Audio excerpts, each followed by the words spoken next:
السلام علیکم عزیز طلبہ اکرام، امید ہے آپ خیریت سے ہوں گے۔ حضرت سلمان فارسی رضی اللہ تعالیٰ عنہ آپ کا سیرت، کردار اور زندگی کے چند واقعات ہمارے سبق میں ہیں۔ ان میں سے چند ایک چیزیں خاندانی پس منظر میں ہم نے بیان کی، اور آج سوال نمبر دوسرا آج ہمارا شروع ہے۔ سوال نمبر 2 کے اندر بھی سوال 2 ہیں۔ ان میں سے ایک، حضرت سلمان فارسی کی تلاشی حق کی ابتدا کس طرح ہوئی؟ ایک دوسرا اسی میں ہے، انہوں نے کن حالات میں اپنے آبائی وطن کو خیر باد کہا؟ تو چلتے ہیں آج کے سبق کی طرف کہ حضرت سلمان فارسی کی تلاشی حق کی ابتدا۔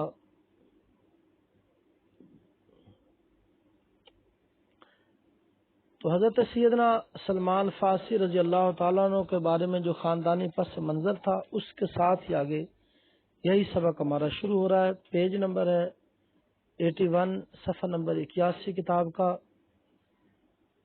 سچائی کی تلاش اور آزمائش۔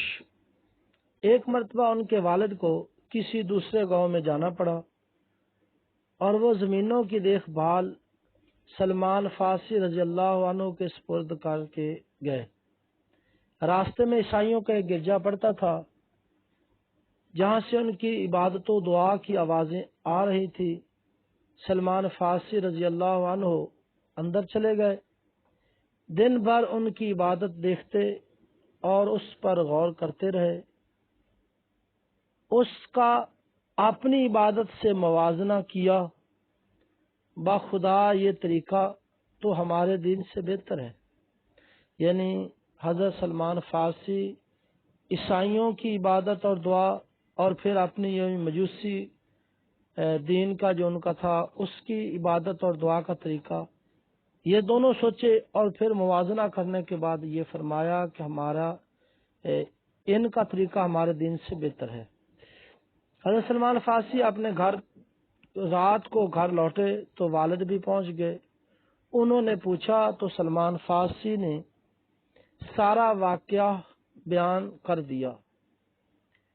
والد نے کہا، بیٹا اس دین میں کوئی بھلائی نہیں، تیرا دین اس سے بہتر ہے۔ سلمان فارسی نے کہا، نہیں، ان کا دین ہمارے دین سے بہتر ہے۔ فوراً یعنی جواب دیا۔ باپ کو اندیشہ ہوا کہ کہیں بیٹا اپنے دین سے منحرف نہ ہو جائے۔ منحرف ہونا پھر جانا۔ اس نے سلمان فارسی کو گھر میں قید کر دیا۔ تو یہ ہمارے سوال کا پہلا جواب آ گیا ہے، جس میں ہم نے پڑھا تھا کہ حضرت سلمان فارسی رضی اللہ عنہ کی تلاشی حق کی ابتدا کس طرح ہوئی۔ لو جی، تلاشی حق کے بعد یہ ہو چکا ہے، اب وہ اپنے وطن کو خیر باد کیسے کہا؟ اچھا، یہ جو ہم نے پڑھا ہے کہ حضرت سلمان فارسی کی تلاشی حق، اس کو آپ پڑھنے کے بعد اگر اپنے الفاظ میں بھی لکھنا چاہیں تو آپ لکھ سکتے ہیں۔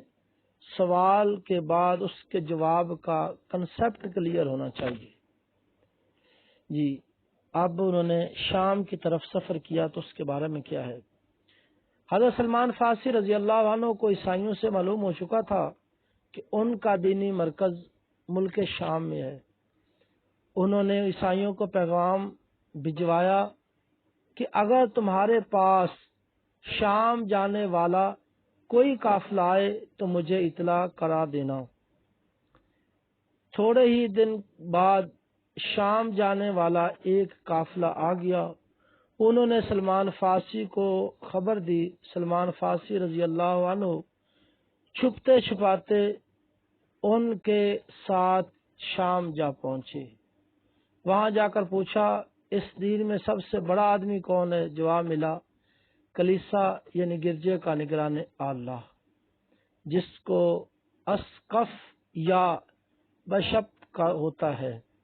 تو یہ یہاں تک ہمارا حضرت سلمان فارسی رضی اللہ عنہ نے اپنے گھر کو، اپنے علاقے کو، اپنے شہر کو خیر باد کیسے کہا، تو یہاں تک ہمارا یہ دوسرا سوال بھی مکمل ہوا۔ اس میں اگر آپ دیکھنا چاہتے ہیں کہ کوئی ایم سی کیوز وغیرہ بھی بن جائے تو اس میں آ سکتا ہے کہ حضرت سلمان فارسی رضی اللہ عنہ ان کے والد آپ کو کہاں چھوڑ کر گئے تھے؟ ان کے والد زمینوں کی دیکھ بھال کے لیے چھوڑ کر گئے تھے۔ تو حضرت سلمان فارسی نے کن کی عبادت سے اپنی عبادت کا موازنہ کیا؟ تو عیسائیوں کی عبادت سے اپنی عبادت کا موازنہ کیا۔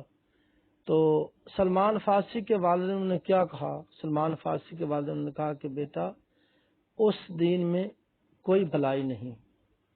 اور اسی طرح عیسائیوں کا دینی مرکز کہاں ہے؟ جواب ہو سکتا ہے عیسائیوں کا دینی مرکز اس وقت ملک شام میں تھا۔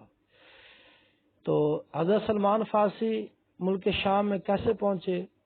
تو جواب ہوگا حضرت سلمان فارسی ایک قافلے کے ذریعے ملک شام کی طرف پہنچے۔ تو یہ آج کا ہمارا سوال نمبر 2، جس کے اندر 2 سوال تھے، اس کو آج ہم نے مکمل کیا۔ امید ہے آپ اس کو اچھی طرح یاد کریں گے۔ اگلے سبق تک کے لیے اللہ نگہبان۔